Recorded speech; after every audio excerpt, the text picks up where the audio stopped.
و بعد از تقریبا نیم ساعت یادم نیست دقیقا چقدر، ولی یه خورده وایسادیم اونجا و این برنامه ادامه داشتن که یه نفر اومد رد شد از بغل ما. من دیدم رفت برگشت.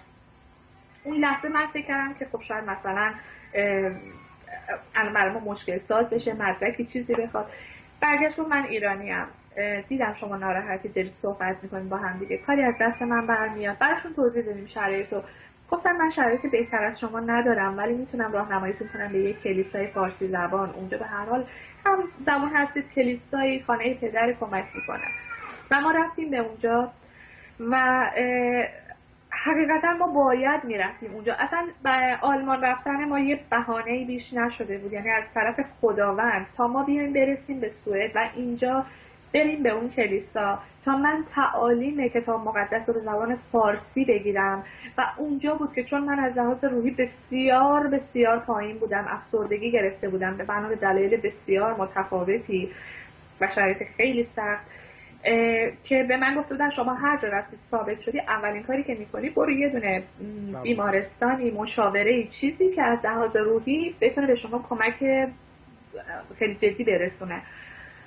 و زمانی که من رفتم کلیسا واقعا عیسی مسیح شد پزشک اعظم، شد طبیب من و کلامش، و کلیسا شد مکان امنی برای من و خانوادم.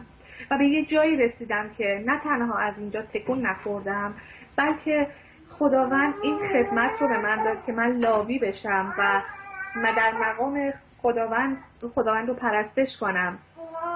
و بسیار بسیار راضی هستم از شرایطی که الان دارم و خیلی به من کمک کرد. دیدم تعالیمی که گرفتم در کلیسا به زبان فارسی و اینکه واقعا در اون لحظه‌ای که آدم فکر میکنه که آخر راه هیچ امیدی نیست، خداوند ول کرده یا منو یادش رفته، نه اینطوری نیست. خداوند به خاطر اینکه میخواد ما رو از لحاظ ایمانی به بالاتر ببره و درجه رشد روحانیمون رو ببره بالاتر، میگیره، خورد میکنه ولی از نو بنا میکنه و امکان نداره ما رو ول کنه. و تو شرایطی که نه من کار داشتم نه همسرم کار داشت و نه هیچ درآمدی داشتیم، برکتی به زندگی ما وارد شد. من نمیتونم به شما بگم من این مدت رو با چه وفور نعمتی گذروندم و هیچ چیزی جز فرستاده خود خداوند نبود. هیچ چیزی جز غذایی نبود که خداوند برای ما فرستاده بود، غذای روحانی و غذای جسمی.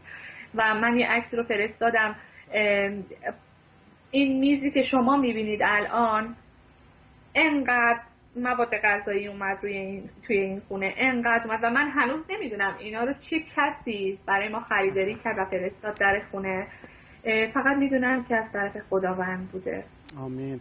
خواهر آزیتای عزیز، واقعا شکر میکنم به خاطر ایمانی که به خداوند دارین. حتی تو اون شرایط سخت شما یه نکته رو گفتین که خیلی مهم و اساسی بودش، اونجایی که اون لحظه که داشتین حتی با اون قند و آب داغ و اینا به بچه عزیزتون میخواستین شیر بدین، همسرتون ازتون پرسید آیا داره ما رو میبینه و شما با ایمان گفتی بله.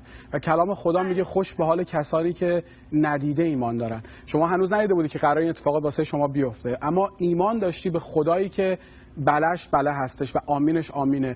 و امروز دارین خیلی ها رو برکت می‌بینین با خدمت پرستشی که دارین انجام میدین. خدا رو شکر میکنم واسه شما. تو این دقایق آخر میخوام هر چیزی که خداوند تو قلبتون گذاشته که به خواهر برادرها، با هر کسی که داره نگاه میکنه این برنامه رو هر جای دنیا در میون بگذارید. بله، من میخوام فقط بگم که واقعا خداوندمون مسیح خداوند زنده است و در مسیح شادیه، در مسیح امیده.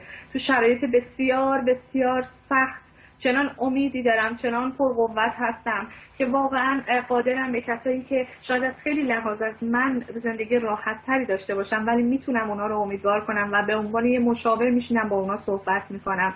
و واقعا میخوام که از خداوند ناامید نشید. خداوند خدای محبت، خدای عشقه.